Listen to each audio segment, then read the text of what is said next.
មនុស្សល្អពេលបាត់បង់ទៅគឺតែងតែមានការស្ដាយស្រណោះយ៉ាងខ្លាំងនៅគណនី Facebook លោកអ៊ុនសារ៉ាត់បានបង្ហោះរូបប្រមាណសន្លឹកនិងពោលពាក្យបែបនេះថាមិនមែនតតែគាត់ទៅហើយទៅប្អូនវីតានិយាយល្អអំពីគាត់ទេខ្ញុំធ្លាប់បានសម្ភាសនិងជួបប្អូនវីតាជារឿយប្អូនវីតាតែងតែនិយាយលើកសរសើរនិងដឹងគុណប្អូនសុធាប្រាប់ខ្ញុំរាល់លើកថា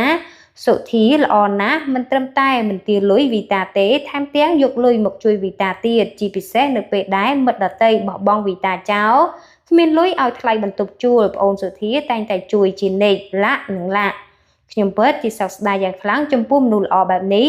សូមដួងវិញ្ញាណក្ខន្ធរបស់ប្អូនបានទៅកាន់សុគតិភពកុំបីឃ្លានឡើយចា៎នេះគឺជាការលើកឡើងរបស់លោកអ៊ុនសារ៉ាត់ផងដែរយើងឃើញថាតារាសម្ដែងដែលគាត់មានទាំងរូបរាងសង្ហាហើយនិងសមត្ថភាពប៉ុន្តែគាត់បានលាចាកលោកត្រឹម